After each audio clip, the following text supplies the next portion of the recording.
আসসালামু আলাইকুম দর্শক, প্রত্যাশা করছি আপনারা সবাই ভালো এবং সুস্থ আছেন। নেক্সাস টেলিভিশনের প্রতিদিনকার আয়োজন কেমন আছেন অনুষ্ঠানে আপনাদের স্বাগত জানাচ্ছি। আমি ডাক্তার মোহাম্মদ আনোয়ারুল আলম।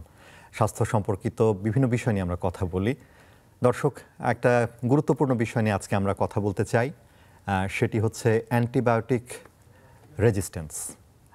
অ্যান্টিবায়োটিক আমরা নানা রোগেই কিন্তু ব্যবহার করছি, আমরা নিজেরা ব্যবহার করছি, চিকিৎসকের পরামর্শ ছাড়াই ব্যবহার করছি, যত্রতত্র এটার ব্যবহার কিন্তু হচ্ছে আসলে। এবং সেই কারণেই যে জটিলতা, এটি শুধু বাংলাদেশ নয়, দুনিয়াব্যাপী কিন্তু এই অ্যান্টিবায়োটিক রেজিস্ট্যান্স এটি কিন্তু বাড়ছে।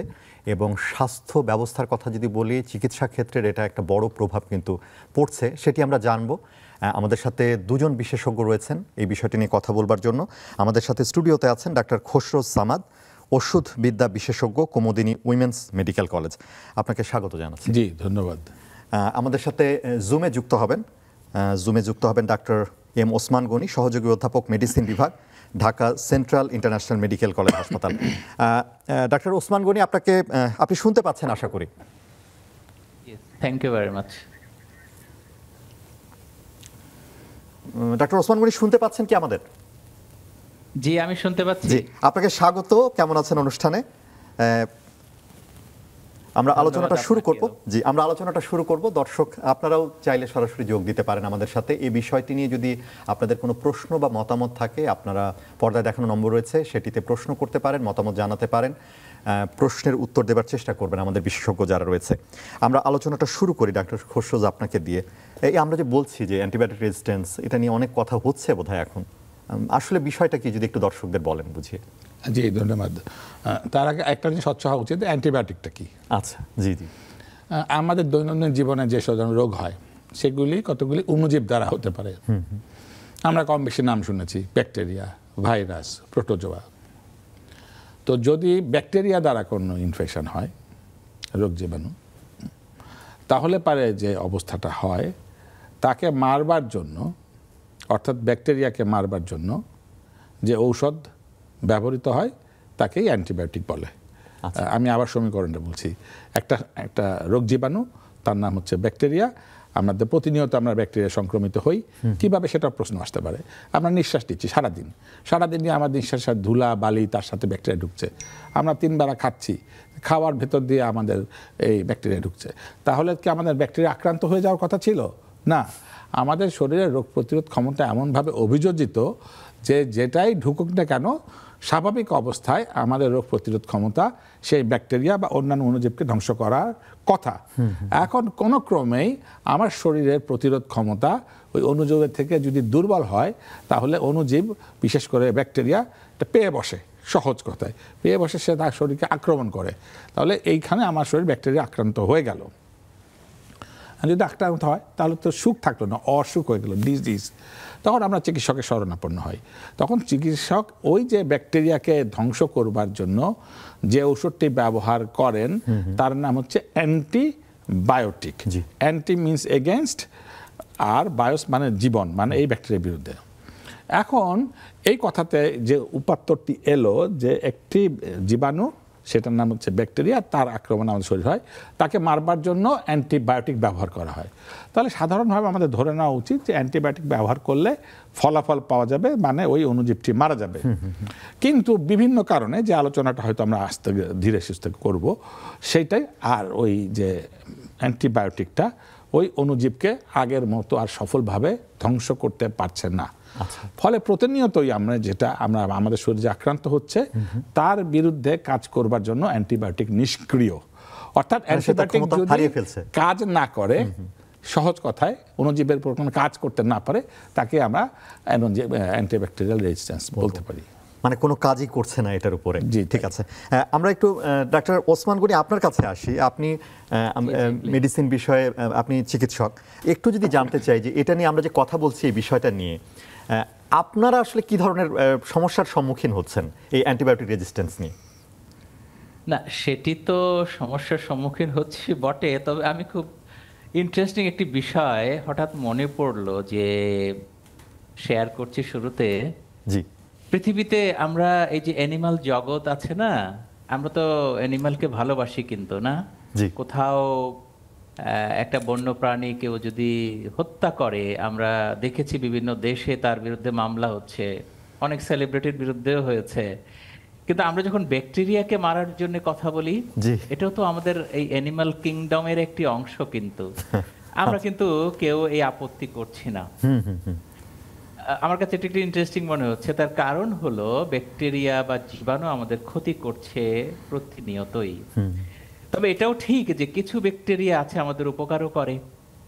তো যাই হোক, আমরা ইন ব্যালেন্স ক্ষতিকারক ব্যাকটেরিয়া নিয়েই কথা বলি এবং তাদেরকে মারার জন্যে আমরা উদ্যত হয়েছি। যুগ যুগ ধরে আমাদের যে অস্ত্রগুলো ছিল, আমার সম্মানীয় যিনি আজকে কলিগ আছেন একটু আগে বলেছেন যে অ্যান্টিবায়োটিক আছে। তো আমরা অস্ত্রগুলো ব্যবহার করতে করতে আসলে অস্ত্রের দীনতায় মানে আমরা এখন পড়েছি আর কি। আমাদের হাতে আর বেশি অস্ত্র নাই। আমরা যারা চিকিৎসক, আমরা অ্যান্টিবায়োটিক দিয়ে এই জীবাণুটাকে মারার চেষ্টা করছি, কিন্তু আমাদের সামনের যে ভবিষ্যৎ অপেক্ষা করছে, হয়তোবা সামনে একেবারেই নিকট ভবিষ্যতে আমাদের এই অ্যান্টিবায়োটিকের স্টোরটা হারিয়ে যেতে পারে, শেষ হয়ে যেতে পারে। সেজন্যে ডাক্তার হিসেবে আসলে আমি উদ্বিগ্ন। আপনি যেহেতু প্রশ্নটা করেছেন, আমি খুব সহজে এই কথাটুকু বললাম। পরে যদি আরো বিস্তারিত বলার সুযোগ আপনি দেন তাহলে আমি বলছি। ধন্যবাদ। ওটা আচ্ছা, আমরা আসবো আপনার কাছে। আমরা একটু খসরু সামাদ আপনার কাছে আসি যে আমরা জানলাম কারণগুলো আমরা জেনে নিই আসলে যে কেন হচ্ছে এই ঘটনাটা, কেন অ্যান্টিবায়োটিক আর কাজ করতে পারছে না, মানে কোন কোন বিষয়গুলো এর জন্য দায়ী আমরা একটু জানি আপনার কাছে। জি, আপনার প্রশ্নটি খুবই যথাযথ। প্রথম কথা হচ্ছে অ্যান্টিবায়োটিকটা লাগবে কি লাগবে না। আচ্ছা, তো আমাদের দৈনন্দিন জীবনে কি হয়, যদি আমরা ইনফেকশন হয় তাহলে আমাদের কাশি হতে পারে, সর্দি হতে পারে, জ্বর হতে পারে, এরকম হতে পারে। তো আমাদের কেউ কেউ এরকম ঘটনা আগে যখন ঘটেছিল, তো উনি অসুস্থ, তখন ওনার মনে আছে যে একটা ওষুধ লাল লাল, ওইটার নাম উনি ধরা যাক আলফা, ওইটা ছিল অ্যান্টিবায়োটিক, ওটা খাওয়ার পর উনি ভালো হয়েছিলেন। তো ওনার যে প্রিকনসিভড আইডিয়া ওটা থেকে গেছে। এখন নতুন করে যে আজকে যে উনি আক্রান্ত হয়েছেন, এইটার লক্ষণ প্রাথমিক হয়তো কিছু মেলে, কিন্তু আদতে এটা ব্যাকটেরিয়াল ইনফেকশন নয়। আচ্ছা, ফলে অ্যান্টিবায়োটিকের কোনো দরকার নাই। কিন্তু উনার ওই প্রিকনসিভড আইডিয়াতে উনি অ্যান্টিবায়োটিকটা ব্যবহার করলেন, তাহলে এটা দরকার ছিল না। আচ্ছা, এই যে অপব্যবহার, এইটা রেজিস্ট্যান্সকে স্বাগত জানায়। আবার উনি যখন এটা খেয়েছিলেন তখন ডাক্তার যেহেতু দিয়েছিল, সুতরাং একটা সুনির্দিষ্ট তার একটা ডোজ ছিল। ধরা যাক উনি 8 ঘন্টা অন্তর অন্তর খাবেন, খাবেন উনি দিনে 3 বার, খাবেন উনি 5 বার। তাহলে এটা আর অত অর্গানাইজভাবে ওনার মনে নাই, অথবা 2 দিন বা 3 দিন সেবন করবার পর ওনার আরোগ্য যখন ভালো হয়ে গেল, তখন আর উনি আর এটা ধারাবাহিকতা রাখলেন না। তখন অসম্পূর্ণ কোর্স, অসম্পূর্ণ ডোজ রেখেই উনি ওষুধটা গ্রহণ করা বন্ধ করলেন। এই অসম্পূর্ণ ডোজ এটাও অ্যান্টিবায়োটিক রেজিস্ট্যান্সের অন্যতম কারণ। এই ঘটনা কিন্তু আমরা সেলফ মেডিকেশন বলি, এটা আমরা কম বেশি জানি। শুধু সেলফ মেডিকেশনের কারণে হয় না, সেলফ মেডিকেশনের প্যাসিভলি হতে পারে। আমাদের দেশে প্রায় 1.5 লক্ষ ওষুধের দোকান আছে, এতে অনেকগুলি আনরেজিস্টার্ড। ওষুধের দোকান শব্দটা আমি খুব এইভাবে ব্যবহার করলাম, এটা হয়তো বিধিসম্মত বলা উচিত ছিল ফার্মেসি, কিন্তু একটি ফার্মেসির যে সমস্ত ক্রাইটেরিয়া এবং তাতে যে সমস্ত শিক্ষিত লোক থাকবার কথা, ইনারা অনেকেই সেটি মেনটেন করতে পারেন না বা মেনটেন করেন না। ফলে এটি তো আর বার্গার না যে একটি বার্গারের বদলে ভুল করে আরেকটি বার্গার দিলাম, তো তেমন কোনো ক্ষতি হলো না, বরং এটি মানুষের মৃত্যু নিয়ে খেলা করে। ফলে একটি ওষুধের বদলে আরেকটি ওষুধ দেওয়া হলে এটা ভয়ঙ্কর রকম ক্ষতি হয়ে যাওয়ার আশঙ্কা থাকে। তো আমাদের কিছু লোকের প্রবণতা আছে যে আমরা ওই ওই দোকানের কাছে যাই এবং আমার মতো করে উপসর্গ বলি। দোকানদারের তার অতীত জ্ঞান কখনোই অ্যান্টিবায়োটিককে কাভার করে না। ফলে উনি এই অ্যান্টিবায়োটিক বিক্রি করবার জন্য অধিকার সংরক্ষণ করেন না, কেননা ওনার জ্ঞানটিই নাই। কিন্তু উনি কখনো না বলেন না সাধারণত, কারণ ওনার কাছে বাণিজ্যটাই আসল। ফলে উনি ওনার মন গড়া, ওনার মনের মাধুরী মিশিয়ে উনি একটা ওষুধ দিয়ে দেন, সেটা হয়তো অ্যান্টিবায়োটিক, এবং ওই অ্যান্টিবায়োটিকটা আদতে তার দরকার ছিল না, অথবা ভুল, অথবা আর উনি তো ডোজ মাত্রা জানেনই না, সেবন বিধি জানেন না। ফলে এই দোকানদারের মাধ্যম দিয়ে যে ওষুধটি সেবন করা হলো, সেটিও প্রকারান্তরে একটি অ্যান্টিবায়োটিক রেজিস্ট্যান্সকে আরও ডেকে নিয়ে আসলো। তাহলে আমরা দেখতে পাচ্ছি যে প্রচুর পরিমাণে দোকানদারদের ইনফ্লুয়েন্স, এটা একটা সংখ্যাটা অত্যন্ত বেশি। 3 হলো আমরা যথাযথ চিকিৎসকের কাছেই যাই, চিকিৎসক তার প্রজ্ঞা, মেধা, অভিজ্ঞতা দিয়ে সুন্দর একটা প্রেসক্রিপশনই করে নিয়ে আমরা ফেরত আসি। ফেরত আসবার পর আমরা যেভাবে ওষুধটি ডাক্তার লিখে দেন, আমি এই কথাটা আরেকবার বলেছি যে ধরা যাক 7 দিনের কোর্স, উনি 5 দিন করবার পর ওনার আরোগ্য সাধন আপাতত হয় ভালো বোধ করছেন, উনি ভাবছেন আমি ভালো হয়েছে। আদতে উনি ভালো হন নাই, মানে ওই অণুজীবগুলি পুরোপুরি শেষ হয় নাই, কিছু মরেছে, কিছু লুকিয়ে আছে, কিছু সুযোগের সন্ধান করছে যে কখন দুষ্টু পরিবেশ তৈরি হবে তখন আমি আবার আক্রমণ করতে যাব। কিন্তু যেহেতু তার লক্ষণ আপাতভাবে ভালো, তখন উনি আবার ওষুধটা ব্যবহার বন্ধ করে দিচ্ছেন। অর্থাৎ প্রকারান্তরে উনি কিন্তু সেলফ মেডিকেশনই করছেন। অর্থাৎ চিকিৎসক এর দায়ভারটি বা চিকিৎসকে সম্পৃক্ত করবার ব্যাপার, অথবা চিকিৎসকের সুনির্দিষ্ট চিকিৎসাটা যখন রোগী না নেন তখনই এই অ্যান্টিবায়োটিক রেজিস্ট্যান্সটা বারবার করে ঘুরে আসে। আচ্ছা, তাহলে এই কিছু কারণ। ডাক্তার ওসমান, আপনার কাছে একটু আসি আবার, সেটা হলো যে এই যে দেখছেন আপনারা, মানে আমি বলছিলাম যে রোগীর চিকিৎসা করার ক্ষেত্রে আপনারা তো চিকিৎসা করছেন, বিভিন্ন রোগী দেখছেন, মানে সেক্ষেত্রে রোগীরা আসছে অ্যান্টিবায়োটিক রেজিস্ট্যান্স, হয়তো আপনারা বুঝতে পারছেন কি ধরনের জটিলতা হচ্ছে আসলে, বা কি ধরনের জটিলতা হতে পারে এক্ষেত্রে, আপনাদের এক্সপিরিয়েন্সটা কি যদি একটু বলেন।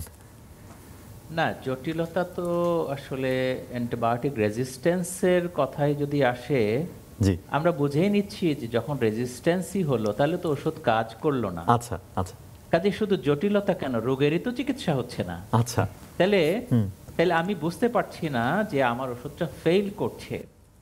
এখানে ফেল করার ব্যাপারটা কিন্তু অন্যভাবে একটু ব্যাখ্যা করি।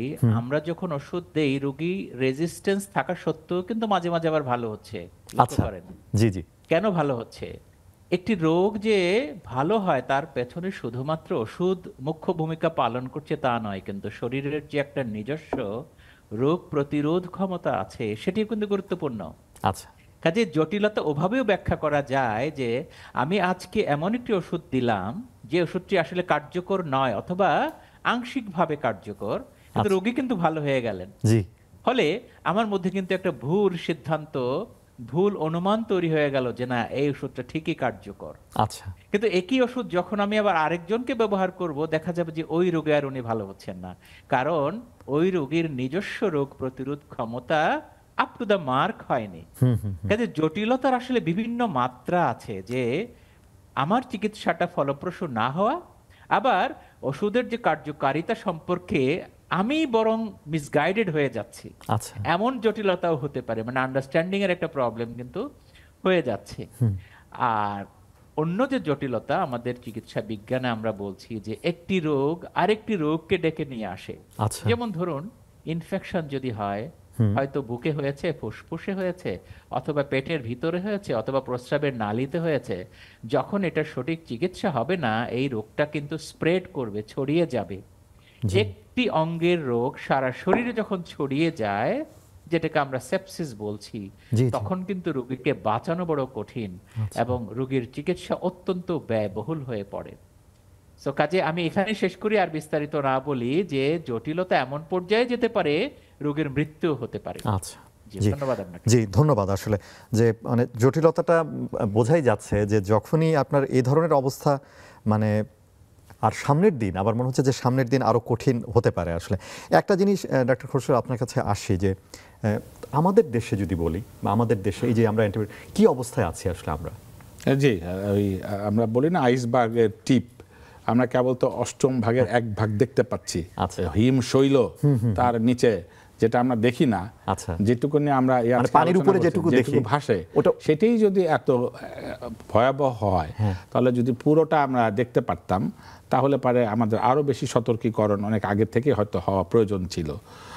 আমি যদি একটা কথা বলি, সেটা হচ্ছে কোভিড।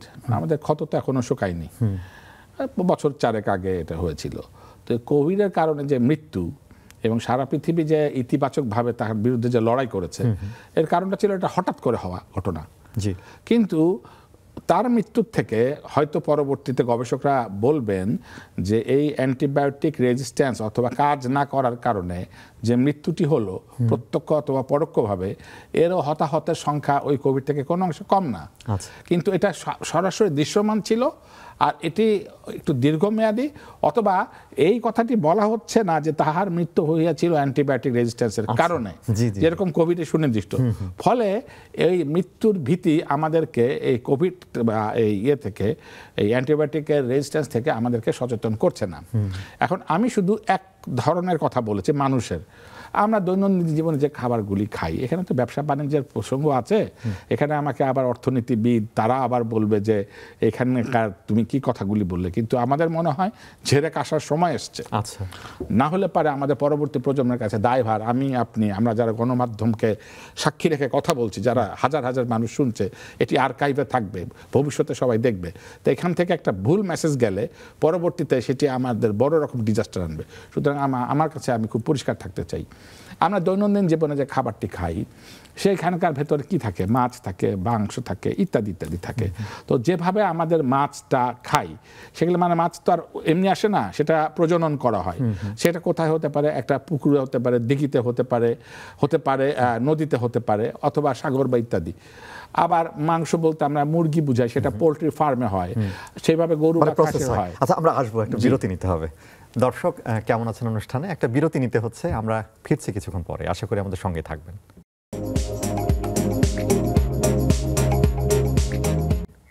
দর্শক, বিরতি নিয়ে ফিরে এলাম কেমন আছেন অনুষ্ঠানে। আমরা কথা বলছি অ্যান্টিবায়োটিক রেজিস্ট্যান্স এই বিষয় নিয়ে, এবং এই বিষয়ে কথা বলবার জন্য আমাদের সাথে স্টুডিওতে আছেন ডাক্তার খসরু সামাদ, ঔষধবিদ্যা বিশেষজ্ঞ, কুমুদিনী উইমেন্স মেডিকেল কলেজ, এবং আমাদের সাথে অনলাইনে যুক্ত আছেন doctor M Osman Gani. Doctor Khasru, আপনি বলছিলেন যে আমাদের দেশে যে পরিস্থিতি, সেটা বলতে গিয়ে আপনি আমাদের আসলে খাদ্যগুলোর কথা বলছিলেন, জি, যে সেটা আসলে কিভাবে এটা করছে অ্যান্টিবায়োটিক রেজিস্ট্যান্স। আমরা ছিলাম যে আমিষ জাতীয় খাবারে, ধরা যাক মাছের কথা বলেছি, যে মাছকে যখন আমরা এই বড় করি পুকুরে ডিম থেকে, তখন সে যেন তার ইনফেকশন যেন না হয়ে মারা যায়, তাকে আমরা অ্যান্টিবায়োটিক দিয়ে দিই। মানে এই যে আমরা মাছ চাষ করছি বিভিন্নভাবে হচ্ছে, তাই তো, বা পোলট্রি হচ্ছে, তো সেখানে এটা হচ্ছে নাকি? আপনি যথাযথই বলেছেন। তাহলে এই অ্যান্টিবায়োটিকটা সে তো খাচ্ছে, তার শরীরে ঢুকে যাচ্ছে, মানে মাছেও দেয়া হচ্ছে অ্যান্টিবায়োটিক। ঠিক তাই। আচ্ছা, তো এখন রান্না করবার সময় যে বয়লিং টেম্পারেচারটা, অনেক মাছের ক্ষেত্রে সেই বয়লিং টেম্পারেচারে ডিনেচার্ড হয় না, অর্থাৎ অ্যান্টিবায়োটিকটা নষ্ট হয় না। আচ্ছা, পাশাপাশি ওই যেটা আমরা বলছিলাম, যেটা পোলট্রি ফার্ম হোক, ক্যাটেল ফার্ম হোক, গরু খাসি হোক অথবা মুরগি হোক, এটাকেও বড় করবার সময় তাদের ফিড, তার খাদ্যের ভেতরে ওষুধটা মাখিয়ে দেওয়া হচ্ছে, অ্যান্টিবায়োটিকটা, যেন তার অসুখ বিসুখ না হয় আগের থেকেই, মানে আগে থেকে, মানে রোগ না থাকতো। এবং তার ওই যে বলেছিলাম, কোনো জুডিশিয়াসলি না, যে এটা একটা পশু ডাক্তারের সুনির্দিষ্ট তত্ত্বাবধানে একটি মাত্রার, সহনীয় মাত্রায়, এটা না দিয়ে যত মধু তত মিষ্টি, বেশি অ্যান্টিবায়োটিক মানে বেশি নিরাপদ, এরকম ভেবে প্রকারান্তরে এই ক্ষতিটা আসলো। ফলে এই গরু বা খাসি যখন আমাদের শরীরে ঢুকছে, এটা রান্নার সময় যে বয়লিং টেম্পারেচার, যে তাপমাত্রা আমাদের মা বোনেরা বা অন্যান্য রান্না করেন, তাতে এই মাংসটির ভেতরে থেকে যাওয়া অ্যান্টিবায়োটিকটা নষ্ট হয় না। ফলে প্রকারান্তরে আমি অনেকক্ষণ অনেক কথা বললাম, ওগুলো তো অ্যান্টিবায়োটিক খাওয়া, মানে আমার সজ্ঞানে, এটা আমার অজ্ঞানে আমি প্রতিনিয়তই অ্যান্টিবায়োটিক সেবন করছি। আচ্ছা, আমরা অ্যান্টিবায়োটিক খেয়ে যাচ্ছি আসলে, এবং এটা পুরো জাতির ভিতরে এই বিষয়টি। তাহলে এই চেইনটাকে, এই প্রক্রিয়াটাকে, এই অযাচিতভাবে অ্যান্টিবায়োটিকটা গ্রহণ করবার যে অনিচ্ছাকৃত অপরাধ, বা যেটাই আমরা যে ভাষায় বলি না কেন, এটাকে খুব দ্রুতভাবে যদি আমরা বন্ধ না করতে পারি, তাহলে অ্যান্টিবায়োটিক আমাদের ক্রমশ যাবে, এবং অপরিমিত, অনিয়ন্ত্রিত, দীর্ঘমেয়াদী অ্যান্টিবায়োটিক সেবনের ফলে এক এক করে আমাদের অ্যান্টিবায়োটিকগুলি নিষ্ক্রিয় হতে থাকবে। এবং একটা উইপান, এটা তার ফার্স্ট লাইন আছে, সেকেন্ড লাইন আছে, থার্ড লাইন আছে। প্রথম দিককার অ্যান্টিবায়োটিক ইত্যবসরে যেগুলি ছিল, আমি টেকনিক্যাল নাম বলে সেই নামগুলি আমি দর্শকদেরকে আর বিরক্ত করতে চাচ্ছি না, সহজে যেগুলি অল্পতে কাজ করে সেগুলি কাজ করছে না, মাঝারি গোছের শক্তি সেগুলি কাজ করছে না, থার্ড জেনারেশন মানে সর্বশক্তি যেটা অ্যান্টিবায়োটিকের খুবই শক্তিপূর্ণ, সেগুলি আর কাজ করছে না। পাশাপাশি চিকিৎসা বিজ্ঞানের কাছে ব্যক্তিগতভাবে আমার একটি অভিযোগ আছে, সেটি হলো চিকিৎসা বিজ্ঞান প্রসাধনী বিজ্ঞান বা অ্যাস্থেটিক্স বিজ্ঞানে যতটুকু অর্থ ব্যয় করছে, নাকটি রোমান কিনা এটার জন্য যত অর্থ ব্যয় করে নাকটাকে টিকালো করা হচ্ছে, তার ওই খাতটি যদি অ্যান্টিবায়োটিকের নতুন অ্যান্টিবায়োটিক অধিকতর কার্যকরী অ্যান্টিবায়োটিক তৈরিতে ব্যবহার করা হতো, যে মেধা, যে প্রযুক্তি, যে লাক্সই অর্থ, আন্তঃরাষ্ট্রীয় যে অন্যান্য প্রতিষ্ঠানগুলি, সেগুলি ওই অ্যাস্থেটিক্স বিউটির পরিবর্তে বা ওর পাশাপাশি যদি এইখানে সময় দিত, তাহলে হয়তো আমরা নতুন আরো সহনীয়, আরো কার্যকরী অ্যান্টিবায়োটিক পেতাম। মানে তাহলে বলছেন যে নতুন অ্যান্টিবায়োটিক কি তৈরি হচ্ছে না আমাদের পাইপলাইনে যেরকম দেখা যাচ্ছে বা আমরা যতটুকু পূর্বাভাস পাচ্ছি, অতি দ্রুত সেরকম কার্যকরী অ্যান্টিবায়োটিকের আমরা কোনো হাঁটাচলা দেখতে পাচ্ছি না। এখানে যদি একটা ব্যাপার বলি যে আমরা জানি যে একটা ওষুধ, বিশেষ করে অ্যান্টিবায়োটিকের মতো ওষুধ যদি আসলে নতুন একটা ওষুধ আনতে হয়, এটা তো সময় সাপেক্ষ একটা ব্যাপার। জি, দীর্ঘ একটা সময় সাপেক্ষ ব্যাপার, সেটাই। কারণ তার পার্শ্ব প্রতিক্রিয়া আছে এবং এই পার্শ্ব প্রতিক্রিয়া মানুষের শরীরে সহনীয় কিনা, অর্থাৎ একটা ওষুধের তো লাভ আর ক্ষতি, ফার্মাকোলজির ভাষায় আমরা বুঝি কস্ট ভার্সেস বেনিফিট রেশিও। তো আমি একটা ওষুধ দিলে তার কিছু লাভ হচ্ছে, অর্থাৎ আমার অসুখটা ভালো হয়ে যাচ্ছে, আর কিছু পার্শ্ব প্রতিক্রিয়া হচ্ছে। এখন ওষুধ দিলাম, পার্শ্ব প্রতিক্রিয়াই বেশি আর লাভটি কম, দাঁড়িপাল্লাটা পার্শ্ব প্রতিক্রিয়া হেলে গেছে, নিঃসন্দেহে ওটা আমি নিতে চাইবো না। আচ্ছা, তাহলে পারে আমরা এমন একটি ওষুধ চাই অন্তত তার 3টি বৈশিষ্ট্য থাকতেই হবে। একটি হলো কার্যকরী, কার্য করলো না তাহলে লাভ না, কার্যকরী। 2 হচ্ছে যে সব ওষুধের কিন্তু পার্শ্ব প্রতিক্রিয়া আছে, এখানে আবার ভুল মেসেজ দেয়, কিন্তু সেটি সহনীয় মিনিমাম। 3 হচ্ছে যে আমার পক্ষে এটা অর্থমূল্যে কেনা সম্ভব, সহনীয় মাত্রা। এই 3টি যদি বৈশিষ্ট্য থাকে, সেটি অ্যান্টিবায়োটিক হোক অথবা অন্য কোনো ওষুধ হোক, তাকে আমরা একটা গ্রহণযোগ্য ওষুধ বলতে পারি। তাহলে আপনি যেটা বলতে চাইছেন যে আমরা গবেষণা করে সেই অ্যান্টিবায়োটিকের সন্ধানে রত আছি যেটা এই 3টি বৈশিষ্ট্য অন্তত পূরণ করে। তো এটা সময় সাপেক্ষ ব্যাপার আসলে নতুন অ্যান্টিবায়োটিক তৈরি করতে। ডক্টর ওসমান গনি, আপনার কাছে একটু আসি। সেটা হলো যে এটা আমরা দেখি আমাদের দেশে যে জ্বর হলেই অ্যান্টিবায়োটিক দিয়ে দেওয়া হচ্ছে, ঠিক আছে? তো এটা কতটুকু যুক্তিযুক্ত আসলে, কিভাবে দেখেন এই বিষয়গুলোকে? এটি তো খুবই চ্যালেঞ্জিং একটি ব্যাপার। জি, আমরা ধরে নেই যে সাধারণ মানুষ অথবা যিনি ঔষধের দোকানদার বলতে যা আমার কলিগও বললেন যে জ্বর মানেই একটা ইনফেকশন, এই ধারণা থেকেই কিন্তু এটি তৈরি হয়েছে এবং আমরা ইনফেকশন ঠেকানোর জন্য অ্যান্টিবায়োটিক দিচ্ছি। কিন্তু আমাদের জীবনের অভিজ্ঞতা বলে যে ব্যাকটেরিয়ার চাইতে আমাদের যে ভাইরাস জ্বরটা এমনভাবে হয়, দেখা যায় যে চিকিৎসা না করলেও কিন্তু 1 সপ্তাহে ভালো হয়ে যাচ্ছে। তো আমরা ওই যে সহজলভ্যতা, মানে সহজে পাওয়া যায়, কম খরচে পাওয়া যায়, ডাক্তারের কাছে আসলে হয়তোবা চিকিৎসার মানে খরচটা আরো বেড়ে যায়, অনেকগুলো কারণে এই জ্বরের জন্য মানুষ দোকানে যাচ্ছেন। এবং আমার আজকের যে কলিগ আছেন শ্রদ্ধেয়, উনিও বলেছেন যে দোকানদার তো কিন্তু কাউকে ছাড়েন না। এবং ধরুন যেই জ্বর প্যারাসিটামল খেলে চলে যাবে, যার মানে ব্যাকটেরিয়ার রোগ হয়নি, তো প্যারাসিটামলের দামই বা কত, কথার কথা 10 টাকা 20 টাকা, খুব বেশি হলে 40 টাকা, এর মধ্যেই তো। তো ওই রোগীর যে অ্যান্টিবায়োটিক লাগবে না সেটি গবেষণা বা চিন্তা করার ওনার দক্ষতাও নাই, সুযোগও নাই। ওনার দক্ষতা হচ্ছে ওনাকে কিভাবে একটা অ্যান্টিবায়োটিক দিয়ে তুলনামূলকভাবে একটা বেশি দামি ওষুধ আমি দিয়ে দিতে পারলাম। তবে এটা ঠিক, অ্যান্টিবায়োটিক দিয়ে তো ওনাকে আমি আপাতত ক্ষতি করছি না। অ্যান্টিবায়োটিক শরীরের একেবারেই খারাপ মানে কোনো পরিণতি ডেকে নিয়ে আসছে এই মুহূর্তে তা তো নয়। কাজে রোগীও কিন্তু বুঝতে পারছেন না যে ওনার অ্যান্টিবায়োটিক আদৌ দরকার ছিল কি ছিল না। এই যে আন্ডারস্ট্যান্ডিংটা আমাদের মধ্যে তৈরি হয়েছে, সেজন্য রোগীও কিনতে আগ্রহী এবং যিনি বিক্রি করছেন উনিও অনায়াসে বিক্রি করতে পারছেন। এখন আসেন, যেই জ্বর অ্যান্টিবায়োটিক দিতে হবে কি হবে না, এটি একটি গবেষণার পরে একজন ডাক্তার কর্তৃক ওই রোগীকে পরীক্ষা নিরীক্ষা করে তারপর উনি সিদ্ধান্তে পৌঁছবেন। সেই পর্যন্ত কিন্তু রোগীরা অপেক্ষা করতেও রাজি না।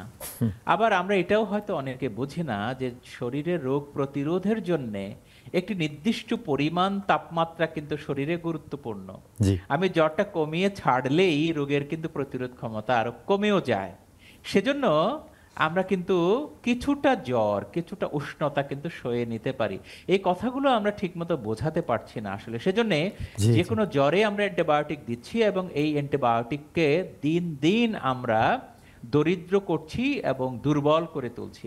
সেটার পরিণতি খুব বেশি দূরে নয়। আগামী 2050 সালের একটা অনুমান করা হচ্ছে যে পৃথিবীতে এই জি। ইনফেকশনের জন্য 1 কোটি লোক, প্রায় 10 মিলিয়ন লোক মারা যাবে এখন যে অবস্থাটা চলছে। কাজে সেজন্য যে কোনো জ্বরের রোগেই অ্যান্টিবায়োটিক দেয়াটা মানে ঠিক হবে না, আসলে এটা একটা মারাত্মক পরিণতি নিয়ে আসবে। জি। আমাকে খুবই পিন পয়েন্ট করতে হবে যে এই রোগের জন্য অ্যান্টিবায়োটিক আমি দিব কি দিব না। সেজন্য যেমন সাধারণ কিছু রক্তের পরীক্ষা আছে, জি। তারপরে খুবই খুবই পরিচিত ডাক্তারদের মধ্যে আমরা বলি যে কালচার করা, যেখানে রোগ হয়েছে সেখান থেকে ওই স্যাম্পলটা নিয়ে, যেমন ধরুন কাশি হলে কফটা নিয়ে পরীক্ষা করা, আচ্ছা। প্রস্রাবে যদি কোনো ইনফেকশন হয়েছে এমন ধারণা হয় তাহলে প্রস্রাবটা কালেক্ট করে সেখানে পরীক্ষা করা, কালচার করে কোনো জীবাণু আছে কিনা দেখে, এবং সেটা কোন অ্যান্টিবায়োটিকে কার্যকর হবে যেটাকে আমরা বলছি সেন্সিটিভিটি, সেটা দেখার পরে ওষুধ দেওয়াটাই যুক্তিসঙ্গত হবে বলে আমি মনে করি, না হলে নয়। জি, যেটা একটা আলাপ। জি, অসংখ্য ধন্যবাদ। তাহলে আসলে যেই অ্যান্টিবায়োটিক প্রয়োজনীয়, মানে প্রয়োজনীয় জায়গাটা আসলে খুঁজে বের করা, যে প্রয়োজন হলে আপনি দেবেন, এবং পার্টিকুলার একটা অ্যান্টিবায়োটিক রেশনাল একটা ইউজ যেটা আমরা বলি, সেটা হওয়া উচিত এক্ষেত্রে। কি বলবেন? জি হ্যাঁ, ওখানে সুন্দর একটা কথা বলা আছে, rational use of the antibiotics, right dose, right indication, right time, right duration.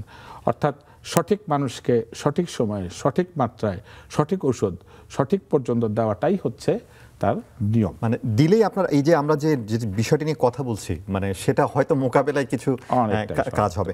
আরেকটা বিষয় বলি, এই যে আমরা এটা আছে, আমার মনে হয় আইনও আছে, যে এই যে ফার্মেসিতে আপনি অ্যান্টিবায়োটিক আপনি কিন্তু চাইলেই আপনি অ্যান্টিবায়োটিক বিক্রি করতে পারবেন না, আসলে এরকম নিয়ম একটা আছে, কিন্তু এইটা বোধহয় আসলে ঠিকঠাক মানা হচ্ছে না, বা এটা আমরা দেখতে পারছি না। জি ধন্যবাদ। আসলে আইনটিও আপনি প্রিলিউডটা দিয়ে ভালো করেছেন। আইনটি যেহেতু গণতান্ত্রিক রাষ্ট্র, প্রত্যেকটা রাষ্ট্রের জনগণ তার ট্যাক্স পেয়ার, তার এই আইনটি তার জন্য তৈরি, এবং তার সুরক্ষা তিনি নিশ্চিত করবেন যেন অপব্যবহার না হয়। অ্যান্টিবায়োটিকটা যেখানে বিক্রি হয়, যে বক্সের ভেতরে থাকার কথা সেটি লাল দাগ, লাল। আচ্ছা। তাহলে যখনই ওষুধ দোকানদার বিক্রি করতে যাবেন, একটা লাল একটা প্যাকেট হবে, তখন অ্যান্টিবায়োটিকটার, জি শুধু অ্যান্টিবায়োটিক বক্সটা অবশ্যই রেড হতে হবে। তাহলে যিনি আসবেন ওনাকে যদি আমরা এই উপাত্তটা এই অনুষ্ঠানের মাধ্যমে দিতে চাই, যে লাল মানেই আপনি বুঝে যাবেন যে এটা অ্যান্টিবায়োটিক। আচ্ছা। উনি যদি অক্ষর জ্ঞান সম্পন্ন হন, বাংলা অক্ষর জ্ঞান হতেই পারে বা আশা করতেই পারি, সেক্ষেত্রে অ্যান্টিবায়োটিক বাংলা লেখা থাকবে রাষ্ট্রভাষায়, পাশাপাশি ইংরেজিতেও লেখা থাকবে। যদি উনি ইংরেজি জানতে পারেন ভালো, বাংলা জানতে পারেন ভালো, কিন্তু লালটি দেখেই উনি নড়েচড়ে বসবেন যে আমাকে তো এইখানে বলা হয়েছে যে অ্যান্টিবায়োটিক, আমার জন্য এটা ভেবে নিতে হবে। দ্বিতীয় কথা হচ্ছে, যিনি বিক্রি করছেন তাকে আসলে ফার্মাসিস্ট কেবল, এবং তাও কয়েকটা অ্যান্টিবায়োটিক ডেজিগনেটেড করা আছে যে সুনির্দিষ্টভাবে এই কটা উনি দিতে করতে পারেন।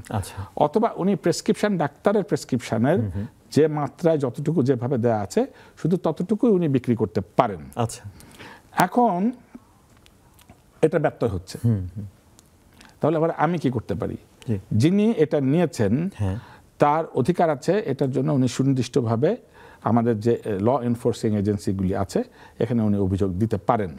এবং অভিযোগ প্রমাণিত খুব সহজ, এটা খুব জটিল একটা না, এটা তো আর স্মাগলিং গুডস না, আমাদের এটা তো প্রকাশ্যে বিক্রি হচ্ছে। উনি করবার সময় লুকিয়ে চাপিয়ে করেন না, উনি তার যিনি ক্রেতা তার অজ্ঞতাকে ক্যাপিটাল করছেন, কিন্তু তিনি খুব দিবালোকে সবার সামনেই খুব চৌকসভাবে উনি বিক্রি করছেন, অ্যাজিব যেন এটা মুড়ি মুরকি, এটা বিক্রি করা কোনো অপরাধ না, খুব সহাস্যে উনি বিক্রি করছেন।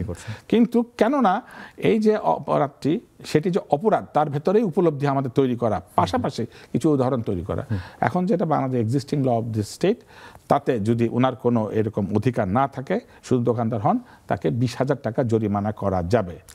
তো 20,000 টাকা আপাতভাবে যাই হোক না কেন, এটা প্রতীকীভাবে একটা আমরা তাকে তো শাস্তি বিধান করলাম তো, এবং এই তথ্যটা যখন আরও সম্প্রসারিত হবে, ওনার বন্ধুরা জানবেন, এবং এটা সামাজিকভাবে অপরাধ উনি করেছেন, এটা যখন আরও প্রকাশিত হবে তখন অন্যান্য সতর্কতা হবেন, এবং আমার মনে হয় যে এই অপব্যবহার, অপবিক্রি, অপপ্রয়োগ এটা অনেকটাই সহনীয় মাত্রায় আসবে। আচ্ছা, এটা খুব গুরুত্বপূর্ণ যে আপনি মানে আপনি যেমনটা বললেন যে আমি চাইলেই একটা অ্যান্টিবায়োটিক আমি কাউকে দিতে পারবো না আসলে, মানে এটা একেবারে রেজিস্টার্ড চিকিৎসকের পরামর্শ ছাড়া আপনি কোনো অ্যান্টিবায়োটিক আপনি দিতে পারবেন না আসলে। আরেকটা যেটা আমার মনে হচ্ছে যে যেটা এটাও আমাদের গুরুত্বপূর্ণ, যে আমাদের নিজস্ব একটা সচেতনতার জায়গা, যে অ্যান্টিবায়োটিক কতদিন খেতে হবে, এটা বোধহয় খুব গুরুত্বপূর্ণ একটা বিষয়, যে যেই ডোজে বা যেই সময়ের জন্য দেওয়া উচিত সেটা হয়তো আমরা অনেকে এটা করতে চাই না বা করি না। তো সেইখানে আরেকটা সমস্যা তৈরি হয় আসলে, তখন এই জটিলতাটা বাড়তে থাকে। আনোয়ার দেখেন, আমার আরেক কলিগ ক্লিনিশিয়ান উনি লাইনে আছেন, একই ওষুধ বা একই অ্যান্টিবায়োটিক বিভিন্ন রোগের কারণে বিভিন্ন দিন এবং তার ডোজের মাত্রা ভিন্ন হতে পারে। আচ্ছা, আমি খুব সহজ করে একটা নাম, যেহেতু সবাই চেনে, অ্যামোক্সিসিলিন। বিভিন্ন রোগের কারণে তার কোনোটি 5 দিন হতে পারে, কোনোদিন 7 দিন হতে পারে, কোনোদিন আরো বেশি কম হতে পারে। মানে রোগের উপর সেটা ক্লিনিক্যাল জাজমেন্ট চিকিৎসকের। আচ্ছা, তাহলে পারে এইটাকে একটা বাইবেল মনে করে যে একটি লিখিত প্রেসক্রিপশন, সেটি ইন লিউ অফ অন্য যে কোনোই হলে অ্যামোক্সিসিলিন হলেই যে তাকে ওই একইভাবে একই মাত্রায় দিতে হবে, এটি কখনোই না। সুতরাং এইটি রোগীর অথবা রোগীর কোনো আত্মীয় স্বজন বা যারা তাকে অভিভাবক, তারা ওইটা মনে করে যদি দেন, এটা সম্পূর্ণ ভুল হবে এবং এটা সম্পূর্ণই একটা কোয়ালিফাইড রেজিস্টার্ড ডাক্তারের ডিসক্রিপশন। এবং আমাদের যে সমস্যার কথা বলছি সেটা আরো বাড়বে আসলে। আরেকটা বিরতি নিতে চাই। দর্শক কেমন আছেন অনুষ্ঠানে বিরতি নিচ্ছি, কিছুক্ষণ পরে ফিরে আসছি।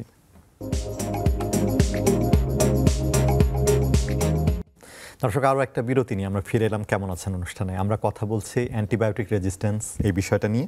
আমাদের সাথে ওষুধবিদ্যা বিশেষজ্ঞ ডাক্তার খোরশেদ সামাদ আছেন এবং আমাদের সাথে অনলাইনে আছেন মেডিসিন বিশেষজ্ঞ ডাক্তার এম ওসমান গনি। আমরা বলছিলাম, ডাক্তার ওসমান আপনার কাছে একটু আসি এবারে।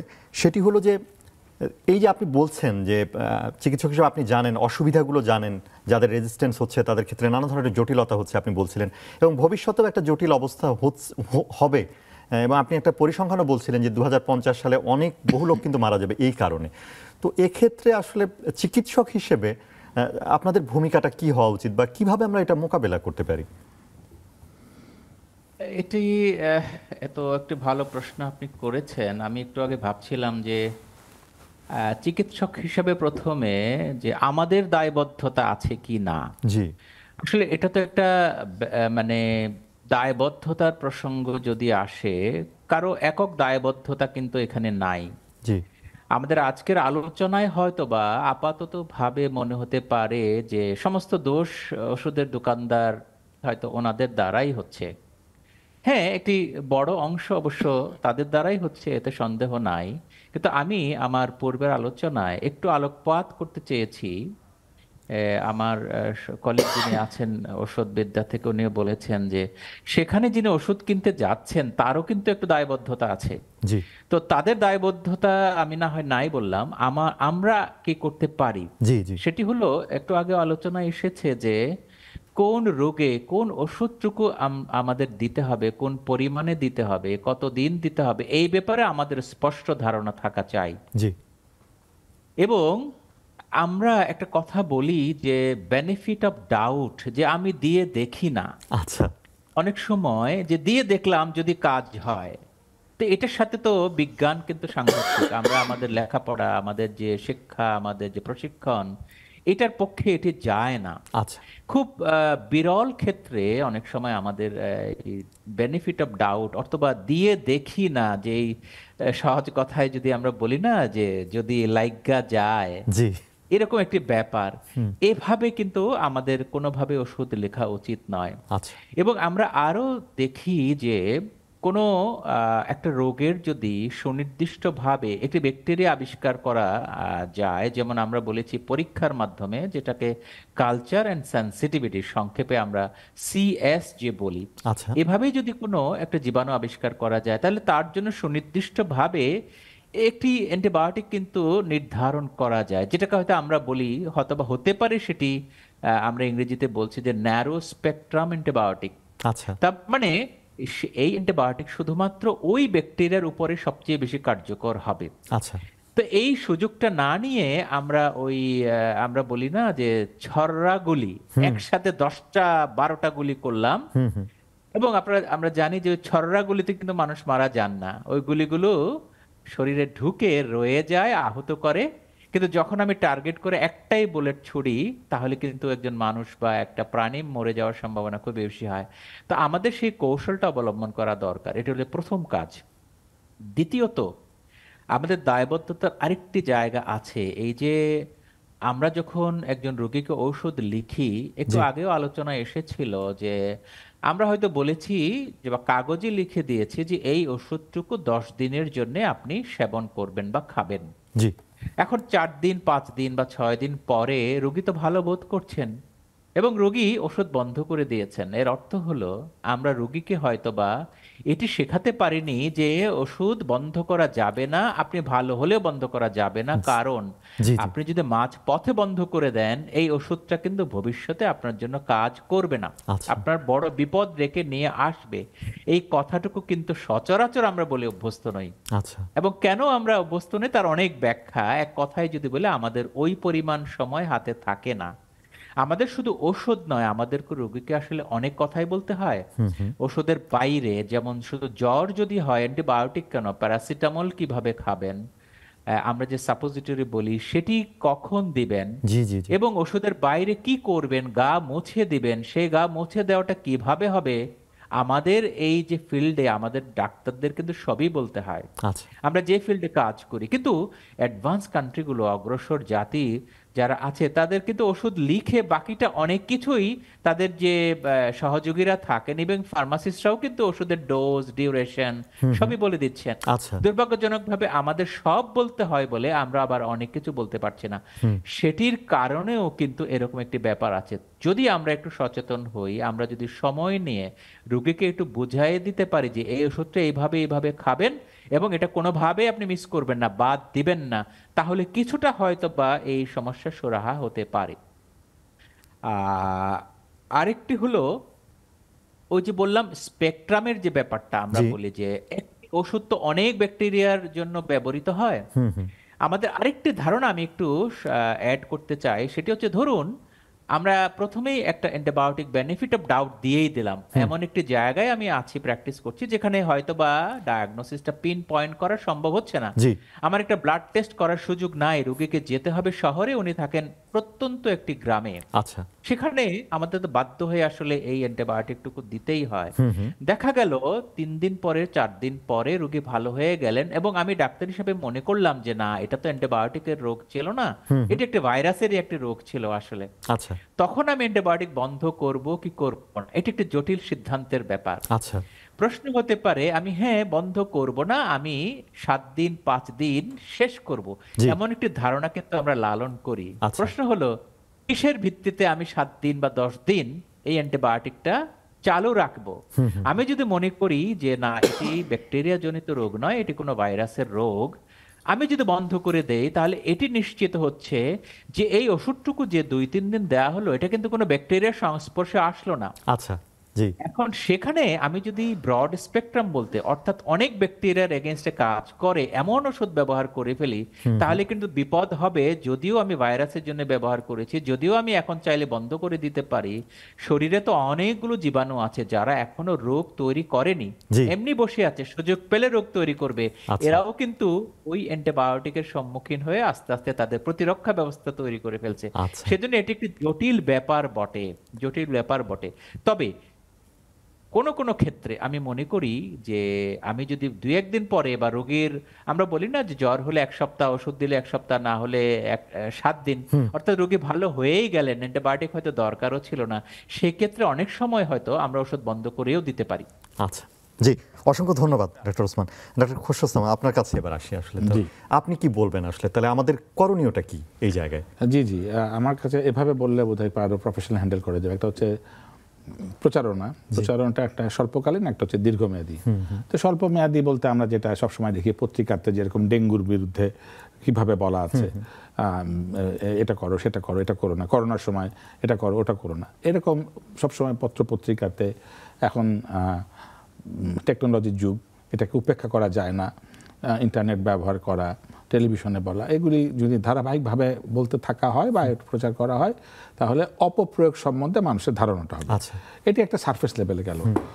এবার আমরা যদি একাডেমিকভাবে আমাদের স্কুলের যারা ছাত্র তাদের পাঠ্য বইয়ে দেই, ধরা যাক আমি ক্লাস 7 থেকে এটাকে ভাবলাম এবং ক্লাস 12, তাহলে সপ্তম শ্রেণী, অষ্টম শ্রেণী, নবম, দশম, একাদশ, দ্বাদশ, একটা ক্লাসে যদি 3 লক্ষ করে ছাত্র থাকে তাহলে পারে মোটামুটি 50 লক্ষ ছাত্র এটা পড়ছে। যেহেতু তার পাঠ্যসূচির ভুক্ত, সুতরাং তাকে এটা পড়তেই হবে, কেননা তার এটা পরীক্ষাতে আসবে। তো পরীক্ষাতে আসবার সময় সৃজনশীল প্রশ্নের কারণে যে তুমি কি কখনো এমন একটা ওষুধ খেয়েছো, এরকম ছোটদের গ্রহণযোগ্য একটা গল্প চলে এই ইসপের প্রতীকটাকে নিয়ে এরকম যদি করা যায়, তাহলে পারে সে প্রতি বছর এটা পরীক্ষার জন্য সে আসবে, প্রতি বছর সেটা শিখবে এবং তার বয়সক্রম যত বাড়তে থাকবে তত তার এই সচেতনতা যথাযথ পরিমাণ পাবে। আবার তাহলে অতি সংবেদনশীলতার কারণে অ্যান্টিবায়োটিক খাবোই না, গ্রহণ করবো না, এরকম একটা প্যানিক সৃষ্টিও হয়ে যেতে পারে।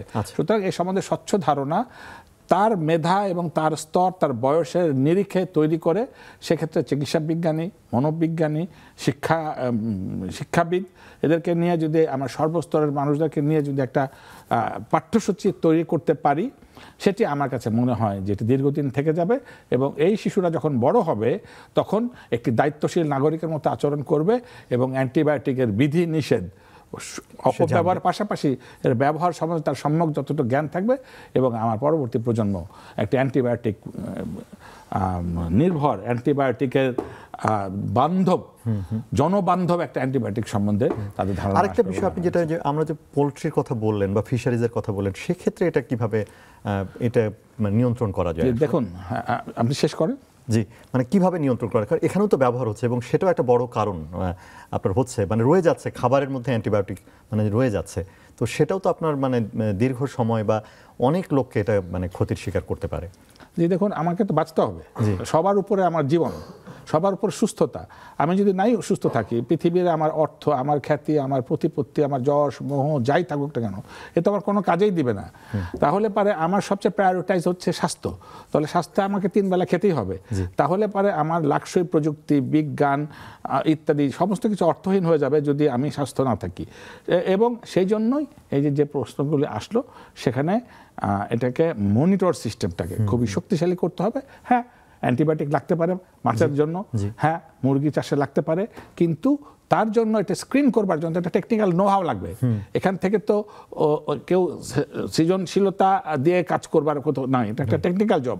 তাহলে ওই বিষয়ে যিনি এক্সপার্ট এবং তাকে সহায়তা করবার কিছু লোক যদি আমরা একদম তৃণমূল থেকে রাষ্ট্রের নীতি নির্ধারক পর্যন্ত যদি আমরা রাখতে পারি, তাহলে পরে আমাদের পরবর্তী প্রজন্মকে অনেকটাই সুস্থ প্রজন্ম আমরা দিতে পারবো। কারণ এখন হয়তো আমরা করছি কাজটা, কিন্তু যত দিন যাচ্ছে আমাদের প্রজন্ম, আপনি যেটা বলেন যে ভবিষ্যৎ প্রজন্ম তো একটা জটিল অবস্থায় আসলে পড়ে যাবে আসলে, সেটি একটা বিষয়। ডক্টর ওসমান গনি, সময় বেশি নিয়ে একটু আপনার কাছে আসি যে ভ্যাকসিনের কথা একটু বলতে চাই এক্ষেত্রে, যে অ্যান্টিবায়োটিক রেজিস্ট্যান্ট ভ্যাকসিনের কোনো রোল আছে কিনা, নতুন ভ্যাকসিন তৈরি করা বা ভ্যাকসিনের ব্যবহার সেটি কোনোভাবে কমাতে পারে কিনা? না, ভ্যাকসিন দিয়ে তো আসলে রেজিস্ট্যান্স ট্যাকল করা সরাসরি সম্ভব না। ভ্যাকসিন হলো একটা রোগ, পরোক্ষভাবে যদি সম্ভব কিনা সেটি বলছি। অবশ্যই পরোক্ষভাবে আছে, অবশ্যই পরোক্ষভাবে আছে। মানে আমাদের যত এই রোগ কম হবে, আমরা তত অ্যান্টিবায়োটিক কম ব্যবহার করব, এটাই স্বাভাবিক, সহজ অঙ্ক। কাজে এই ভ্যাকসিন দিয়ে আমরা যদি রোগ প্রতিরোধ করতে সক্ষম হই, তাহলে ওই রোগ আর নাই, ওই জীবাণু আর নাই, ওটার কোনো আমাদেরকে আর অ্যান্টিবায়োটিক দিতেও হচ্ছে না। কাজেই এটার একটা ভালো ভূমিকা এখানে আছে বলে আমার মনে হয়। জি ডক্টর আলম। জি, ধন্যবাদ ডক্টর খসরুজ। তাহলে নতুন অ্যান্টিবায়োটিক তৈরির ক্ষেত্রে মানে এটা ধরুন সারা বিশ্বব্যাপী, আসলে এটা তো সারা বিশ্বব্যাপী ঘটছে, মানে আর কি করা যেতে পারে আসলে, মানে এই দিকটাতে আরো জোর দেওয়া উচিত কিনা আমাদের? জি, ভ্যাকসিনে যখন প্রশ্নটি আসছে, এটার সাথে আমি একটা কোরিলেট করার চেষ্টা করি। সেটা হলো যখন কোভিড নিয়ে এত হইচই হচ্ছিল, যখন আমরা সারা পৃথিবী ভ্যাকসিনের দিকে তাকিয়ে আছি, তখন আমরা একটা ভয়ঙ্কর দৃশ্য কিন্তু দেখেছিলাম। সেটা হলো ভ্যাকসিন ডিপ্লোম্যাসি। মানেটা কি? মার্কিন যুক্তরাষ্ট্র তার মতো করে তারা ভ্যাকসিন তৈরি করার চেষ্টা করছে, যারা ক্ষমতাধর রাষ্ট্র। ইউকে তার মতো করে করার চেষ্টা করছে, প্রতিবেশী রাষ্ট্র তার মতো করে করার চেষ্টা করছে, রাশিয়া তার মতো করে করার চেষ্টা করছে। কিন্তু প্রত্যেক রাষ্ট্রের তো নিজস্ব মেধাবী কিছু নোড আছে, নিজস্ব কিছু প্রযুক্তি আছে। তো আমরা জাতিসংঘের ছাতাতে ব্লু হেলমেটের আনলে এই প্রত্যেকটা মেধাকে যদি একই আনতে পারি, তাহলে আমাদের প্রযুক্তি মাল্টি সেক্টরিয়াল হলো, আমার মেধা মাল্টি সেক্টোরিয়াল হলো, আমাদের অর্থের সংশ্লেষ যেটা অত্যন্ত গুরুত্বপূর্ণ সেটিও ভারী হলো, এবং একজনের সাথে একজনের পরিপূরক হলো, প্রতিদ্বন্দ্বী না। এবং কে কৃতিত্ব নেওয়া, কৃতিত্ব হচ্ছে মানব জাতি কৃতিত্ব নিবে, মানব জাতি কৃতিত্ব নিবে মানব জাতির অস্তিত্বের জন্য। সুতরাং এখানে কোন ডিপ্লোম্যাসি, কোন রাষ্ট্র সে তার বলয়টা কি তার চিন্তার বদলে সবাইকে একত্রিত হয়ে জি, আমাদের সময় একেবারে শেষ। অসংখ্য ধন্যবাদ ডাক্তার খসরু সামাদ এবং ডাক্তার এম ওসমান গনি আমাদের সাথে আলোচনায় যোগ দেওয়ার কারণে। একটা গুরুত্বপূর্ণ বিষয় দর্শক আমরা আজকে কথা বলছিলাম, নিশ্চয়ই এই আলোচনা থেকে আপনারা উপকৃত হবেন এবং অ্যান্টিবায়োটিক সম্পর্কে আপনারা সচেতন হবেন। অ্যান্টিবায়োটিক রেজিস্ট্যান্স যেটার কথা বলছি, যে একটা অ্যান্টিবায়োটিক গ্রহণের ক্ষেত্রেও আমাদের কিন্তু সচেতন হতে হবে, নাহলে আমরা যে ভবিষ্যৎ প্রজন্ম তারা কিন্তু ঝুঁকিতে পড়বে, আমরা ঝুঁকিতে পড়ব। আপনারা ভালো থাকুন, সুস্থ থাকুন, ধন্যবাদ।